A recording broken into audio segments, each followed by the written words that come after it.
The year is 1976, the place, the Grand Canary Islands. The witnesses came upon a floating craft with large non-human beings visible inside of it. On June 22, 1976, at about 21:27 hours, Dr. Padron Leon was traveling by taxi with Santiago del Pino, the son of a sick woman whom he was on his way to treat. It was a clear, starry night.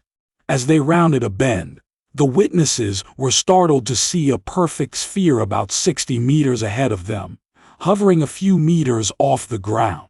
"We experienced a terrible feeling of cold," Dr. Leon said in his statement to the Air Ministry. The chauffeur even started trembling, especially when the taxi's radio, which had been turned on, suddenly cut out. The sphere was transparent like a gigantic soap bubble with a diameter of a 2-story house. Inside could be seen a platform, some panels, and 2 large beings. "We were astonished at the great size of the beings, maybe 2 meters 80, or 3 meters, said Dr. Leon. They were wearing black divers' helmets, and their clothing, which was very tight-fitting, was of a shade of red that I have never seen in my life.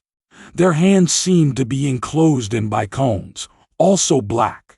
The 2 beings were facing each other, moving their hands about, and operating levers. They were in profile to us.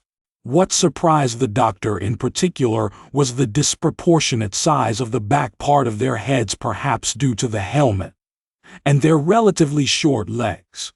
When the taxi driver switched on his headlights, the sphere began to rise.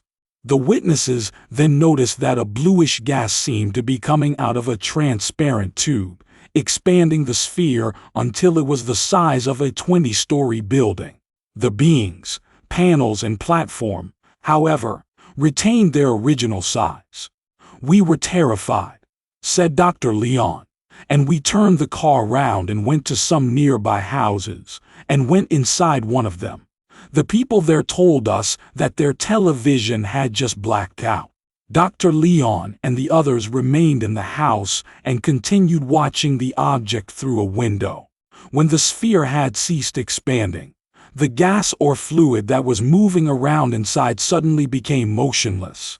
There was a high-pitched whistle and the object shot off toward Tenerife, appearing to change shape to that of a spindle surrounded by a large white halo. The object was also observed in multiple locations, including Tenerife, La Palma, La Gomera, Grand Canary, and by a ship at sea. Moreover, the UFO was witnessed by several hundred people, including both civilian and military personnel. In commenting on this sighting, and others, including a report that night in the Canary Islands from a Spanish Navy vessel, the Air Force reporting judge stopped short of offering an extraterrestrial explanation, but concluded nonetheless. If we study jointly the 3 reports issued up to now, we would have to face seriously the necessity of having to consider the possibility of accepting the hypothesis that a craft of unknown origin and driven by an energy likewise unknown is operating freely in the skies above the Canary Islands. My take: this is an extraordinary event.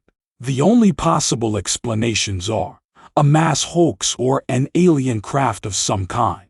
Resources: above, top secret, Timothy Good, 1988.